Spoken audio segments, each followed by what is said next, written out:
Thing on the stage is the big red box over here. So it's not even that big. I bring that on jobs because I don't want to work so hard. It's nice. It's a luxury. You don't need it. People get into the gear. People spend tons of money on gear. If you're tuba players, you know people spend tons of money on gear, man. Don't add to that any more than you have to. It's easier for me to just keep track of things with a drummer and a big combo.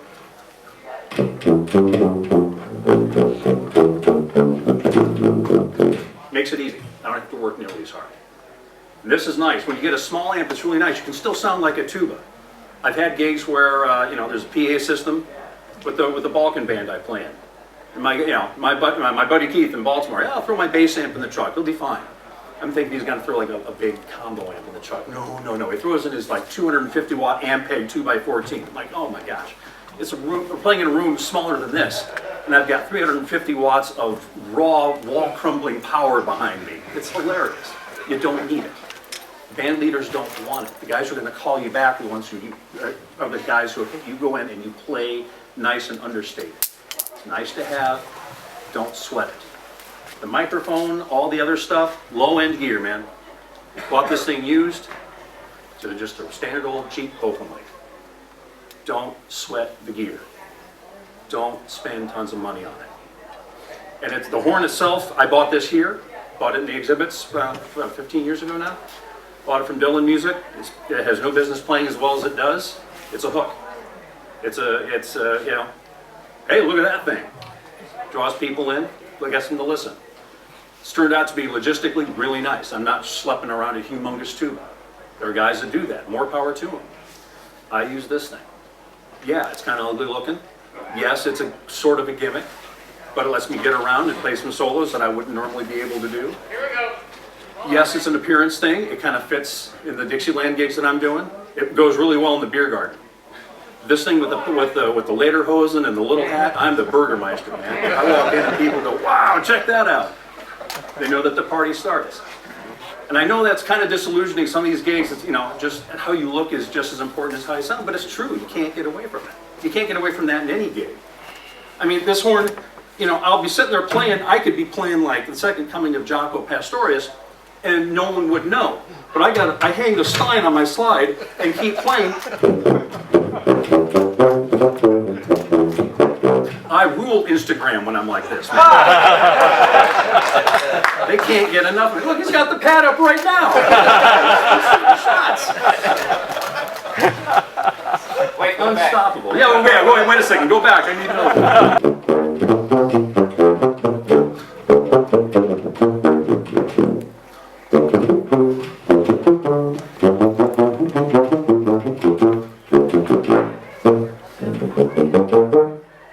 It's great to not have to look at the music.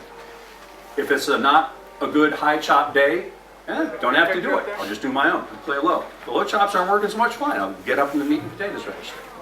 You have the freedom to do what you want when you're faking your way through something. Now, this part I want to address especially to those of you who are in college right now. If you're looking at this and going, man, I would love to take a class in that. Yeah, there are no classes for this. There are no classes for it. But the thing is, you tailor what you're already getting to do this. I didn't have classes in this stuff. I had nothing like this. When I'm up here walking the bass line, I'm doing the same stuff. I'm just cranking it out a little faster than we're all used to. It's the same material. Johann Sebastian Bach would have been the baddest bass player ever because that's all he did was take a set of chords and weave these amazing lines through it. He could weave 3 and 4 lines through it that would like fit. They would all go together. They'd be, that was what he did. That's what you can do. You're going to study it. You're going to have it in front of you. You're going to have assignments on it. And if it just seems like, I'm wasting my time, I just want to get this out of the way so I can get back into practice or work on my articulation, work on my excerpts. I get that. I've been there. I know that feeling. But here it is in theory class, and you get the background, you get the building blocks of what I'm doing. I didn't realize at the time I was putting tools in the toolbox that I would be using later on. Every mechanic, every woodworker, everybody has got a tool set. And they've got that big wall with all the tools hanging on. Some of these little ones off to the side, maybe they only dig out and use once every couple of years. If they got something they need to fix in front of them, go, oh gosh, I need that thing. No. You need to do that with your musical toolbox. You've got to put this stuff in there. You're going to get it in college, whether you realize it or not. All this stuff comes back around. I was doing a quintet arrangement of Il ne sait les divines incomes. It's a little French Christmas carol. I had 3 crappy false starts on this arrangement. And I'm looking at it and I'm like, I don't know what to do with this thing. And I noticed to myself that I had all my good, proper German voice leading going on. And I flashed back to my history teacher. How many of you sat in music history class and said, oh, why am I here? Does that ever happen? Absolutely it happens. You don't realize it. I flash back to that history teacher still going, oh, the French hated Wagner. Well, some of them only hated his music because it seemed repetitive, but yeah, most of them hated it because they liked it well enough, but he was making all the money, which was true. Wagner at the time, he was making bank. Some places the French composers couldn't even get their foot in it. And it made me think, oh man, I gotta remember like the French harmonies, the French theory, and how they were doing stuff. And I was rooting around in my wife's old textbooks, found some stuff. Did chords differently, did voice leading differently. And all of a sudden it sounds like Eugene Boza, and I'm going, oh, score for me. I can't believe that old history teacher got me set up on a halfway decent quintet chart. That never occurred to me back then. A lot of things never occurred to me back then. If you told me in college that I would be playing that thing, I'd have told you we're nuts. That's amazing to me. Still is. It still is. But the reason I get to go out with that horn because I've got the theory background and I put together this experience playing the chord changes. If you're in college and you get that harmonization assignment, you get the chorale, the melody, 4 bars of melody and some chord symbols.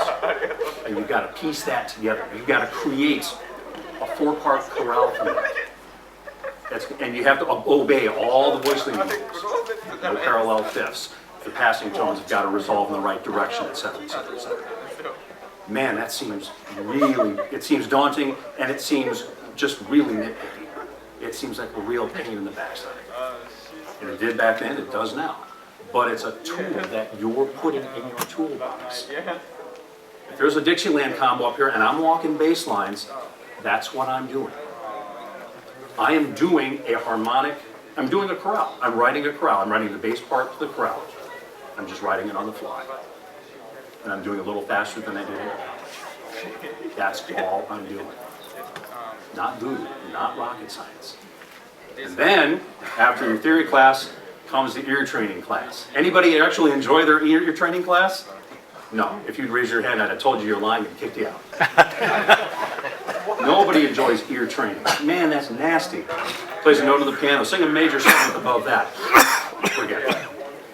It's incredibly valuable. It is fabulously valuable because you'll get on a bandstand and you have to hear the piano player play something and just go, that was a G major 7 chord. Okay. You lock that stuff in now. And then you have it. Someone says, hey, we're putting together a little combo thing. We're going to do, I don't know, play some old jazz tunes. You want to do that with us? And you say, absolutely, I want to do that. Because you want to get started on that as soon as possible. You tell them, I've never done this before. That might be a little rough. That's fine. Come on. And you put your theory, you put your ear training to work. You want to get started on this now, actually doing it? You can totally do that. You're going to get the theory class, and you're going to be studying post progressions. Minor 2 to the dominant to the tonic. No. You have to actually put this in practice. Well, that's fine. Even just doing like dominant chord to the tonic chord.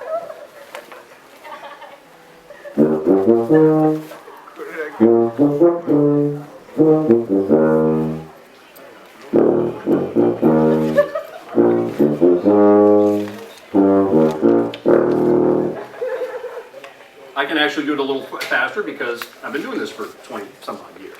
If it doesn't come that fast, fine. Tonic chord, dominant chord, tonic chord. And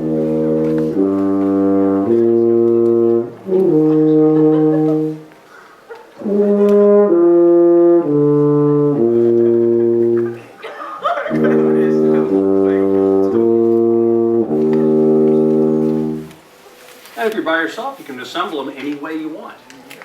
Remember that part in theory where they start talking about inversions? As to know which inversion your triad was in? Fine, break them out, do it.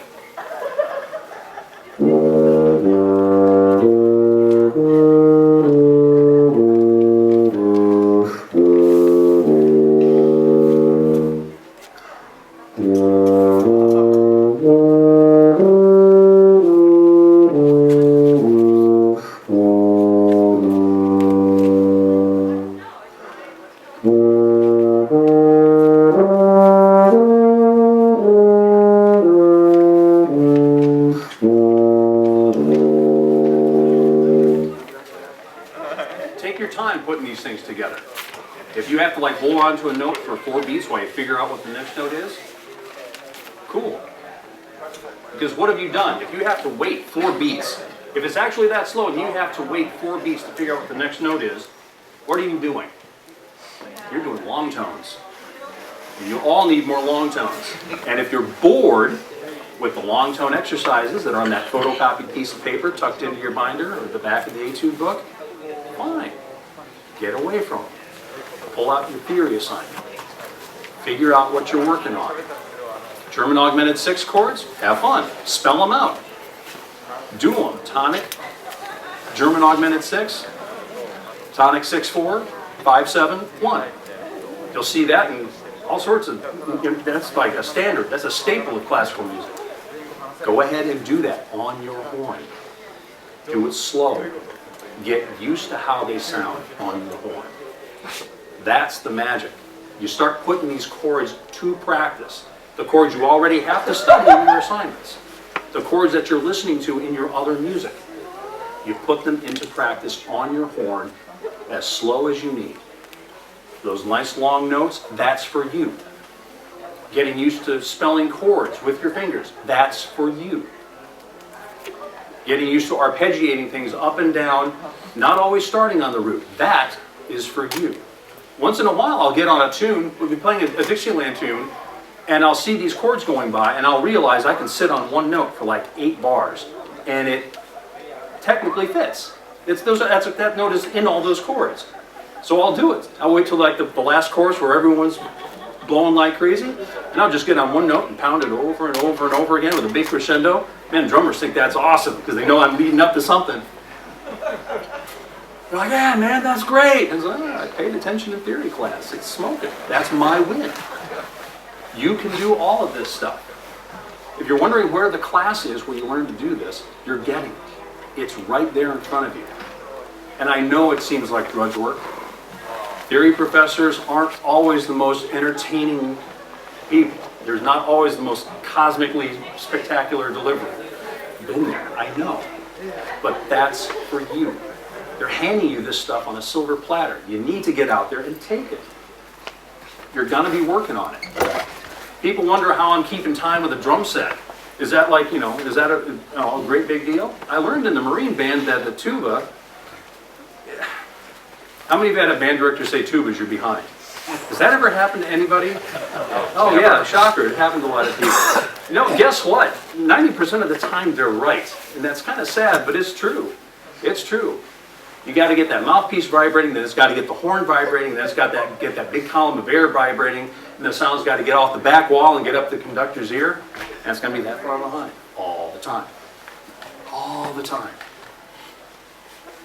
And that was true in high school, it's true in college, it's true all the time. Two is you're behind, two is a little late, two is stay with it. And then I got to the Marine band, and they figured out how to stay in front of the beat.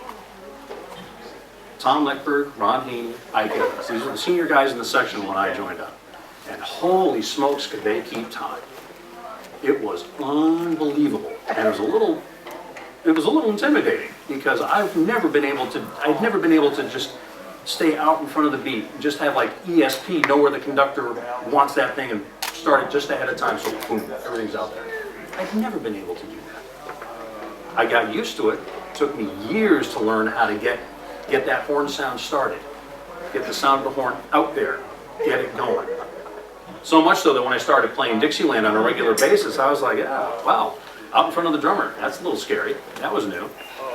I wound up finding myself that sweet spot on the stage where I can see the bass drum pedal. And just getting the sound started, so when the sound started, it started at the same time that that pedal hit the drum. Drums are different, man. That pedal hits the drum, boom, sound is at the back of the hall. Get married to the bass drum pedal. That's where it is. That's where the groove lies. It's on the drummer. If you're right with him, you can't be touched. The band will follow you. People say, if you can't hear the chords, how do you learn tunes that you don't know? Hey, if the ear is failing you, things are a little complex. It's nice if you have a piano player on the gig. Piano player is your best friend. You don't want to be a right-hand man, you want to be the left-hand man for the piano player. Right over here. This is the greatest spot when you don't know a tune. Because right here, all you got to do is look down. And whatever note the pinky finger is on, that's your note. He decides to reharmonize a whole passage, fine. Just watch the bouncing pinky. Do what he's doing. And they say, dude, you're awesome. How do you pick that up? It's nothing. Piece of cake. The tools are there. Get with people in college. Get with people anywhere. Start playing chamber stuff. There's a reason I started with duets. Everything I do is about making music with other people. And it's making music now. Hey, I need you to come play this. I need you to come play that. I need you to do whatever it is. That's how things roll right now. I'm not in the military anymore where things are scheduled months in advance and it's like clockwork.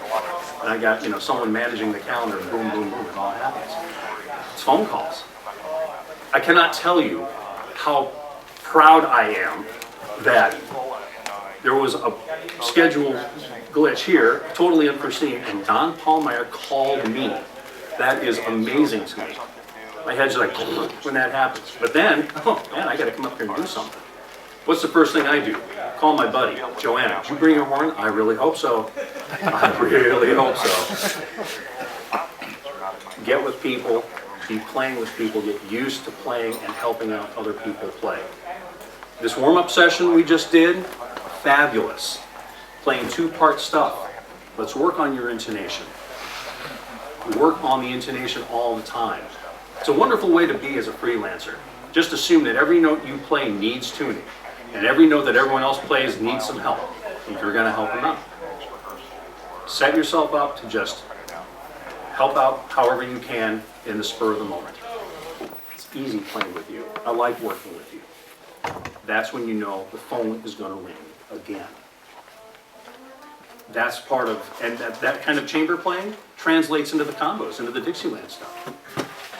You got a tune with a banjo, you got a tune with an accordion, got a tune with an accordion? Did I just say that sentence? Yeah, you do. That's on you. You're not gonna like pull a bunch of tuning slides on an accordion to fix it. It's on you. Make it work. You gotta make it sound good, okay? That's the game. You get used to making an accordion sound good, you get the brass players like, oh, this is great. You're having a great time. Everything circles back around. You'll get lost in a classical piece of music and your ear will go, okay, it sounds like an E is coming down. Where's the E? There it is. You're kind of doing that subconsciously now, probably. Get used to having your ear help you. Make the ear your friend. And then when you get out on something where there's no music for a tune, I mean, that happens a lot. You'll go on a Dixieland gig and they've got this gigantic book of music and they're leafing through and, you know, and you'll have like lead sheets for the first 30 tunes you do. And then they call something and it's like, yeah, there's no sheet for this. Yeah, and you'll hear those wonderful words, you'll hear it. Those are the greatest words on a Dixieland job. You'll hear it. 1, 2, 1, 2, 3. Oh! Please let me hear it. Please let me hear it. Go hang out with the piano player. Oh, maybe he can hear it because I can watch his fingers. There's a certain amount of, you got to fake it till you make it on these things. And it's get used to it now. Get used to it as soon as you can. Get used to like just playing the completely wrong thing and recovering and moving on. There's a certain amount of, like being a hockey goalie. You're going to get torched once in a while. You're going to have 4 goals put on you in the first period. It's like, all right, here we go, second period. Let's start over. You just got to flush it out and keep going. That's what being a pro is all about. Sometimes it doesn't go your way. But you can do this. You can totally do this. You're getting the tools, especially if you're an undergraduate and you've got your theory and your ear training in front of you, and you're still in it right now, man, jump on that stuff. They're giving you the tools. They're handing you these gigs on a silver platter, is basically what they're doing. They're handing you cash in your pocket down the road. Jump on that. Don't pass it up. It's right there for you. And when you want to put it into use in your own warm-ups, your own time. You can totally make this happen.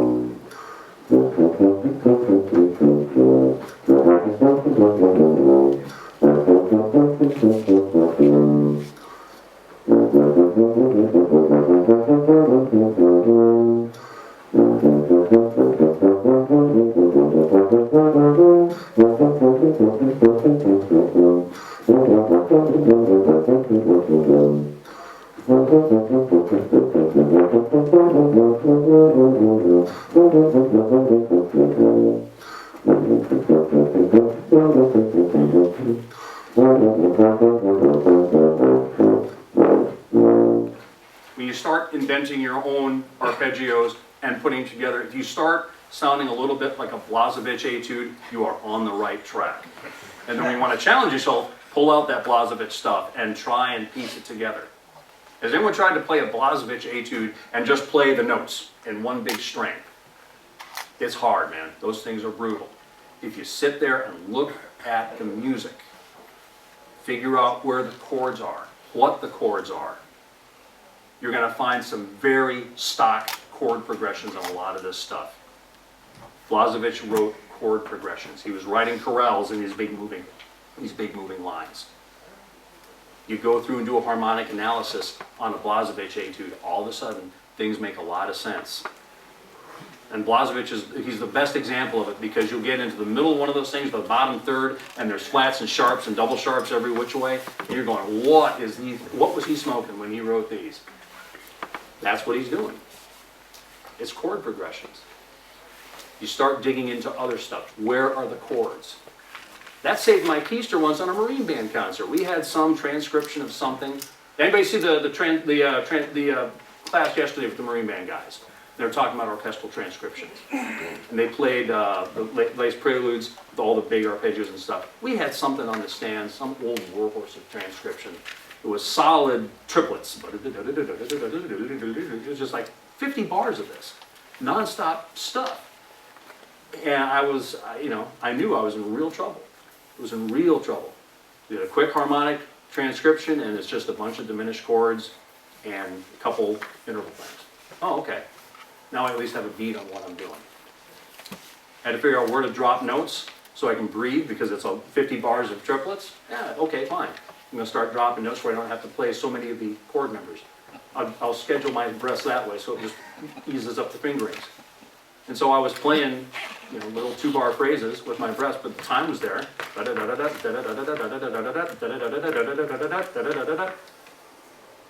Got with Paul, it was like, all right, dude, here's what I've got. Fill in the holes around that. He's like, absolutely, we're there. He was leaving notes out here and there, and we pieced it together. And 50 bars of this.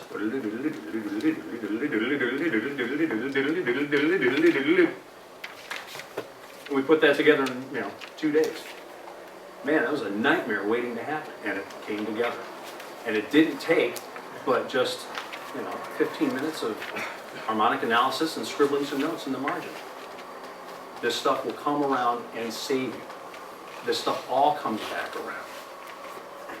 And when you get used to playing with a drummer, you get used to playing on a stage with a Dixieland group, then you get back in a concert band and you kind of instinctively search out the bass drummer on a march. And you realize that it's not, he's the metronome. It's not Dr. Beat, it's Gunny Beat or whatever, whatever rank the guy was. This is where it's at, right there. Watch that mallet. Big bouncing ball. Perfect. Perfect. That was how things developed. Everything circles back around. I want you to have this stuff when you get out there. You're going to be in a concert band in school, most likely. You're going to be playing in band, and you're going to get the tube as you're behind. And there's going to be intonation things. It's on you. Make that work. Put that to your use. If you're playing in a community band, and you've got, players of all different levels, and pitch isn't all that great sometimes, help people by matching them. Use that time to fix things. Use that time to learn how to help other people sound the best that they can. This is what you want when you're on a job with guys who can really play and are playing cash gigs. You want them to go, hey, he knows what he's doing. He's helping us out. He fits right in. That's what we want. This is how I've managed to survive. This is how my phone rings. Because I don't have 5-octave range. I don't have triple tonguing chops. I don't do multiphonics. I don't have a whole lot of special effects. I haven't got that. I never had that sort of thing. The phone rings because I'm helping other people out and I've managed to pool all these skills. And it's all stuff that started back in college. Started back in band. It all is there for you. Get on that. Absolutely take advantage of it. And the really cool part is, composition, that was never a thing for me. That's hard. Writing a melody was hard. And after years of actually hearing stuff and playing things, listening to other stuff, I wrote something. I actually wrote a set of duets. Let's play some more. Don't think everything's got to be perfect. Don't think it's all got to be nails. It's real easy to get into that mentality when you're practicing for auditions. It's real easy to just get dialed in to just, let's do this exact. It's got to be here. There's a whole world of playing that is just pick it up and go. Let's see what happens. And it's wonderful. It's amazing out there. I'm doing Dixieland. I'm doing polkas. I do the Balkan band once in a while. I mean, you think anybody gives classes in Balkan band in college? All the lyrics are in Romanian. I have no idea what's happening. Not a clue. Armani writes out some tune, it's got all the mixed meter, I'm just, okay, here we go, it's going to be interesting. But it's a blast. It's so much fun. And it's out there. You're going to be playing somewhere and say, hey, someone's going to just walk up and say, you want to come play in X, Y, Z, whatever it is. Start building your toolbox now. Start building the skills now. Don't wait. Do it now. And things happen. Really cool things happen when you do it. 3 grooves for 2 tubas. Oh, another little hint. These things are awesome, by the way. If your tuba is sitting anywhere where the mouthpiece isn't right in front of your face, get one. Fix it. And if you forget this, put your address into Google and type youth hockey after it. It's going to tell you where the nearest one of these is. I got 2 of these floating in the gig bag. They are lifesavers in a pinch.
Grab some duets, grab your theory books, put some skills together now. It's so cool later on if you put some tools in your toolbox now. Don't wait to start. Get on it. Get out there. I want you guys taking my gigs in 5 years, all right? See you guys later. Take care.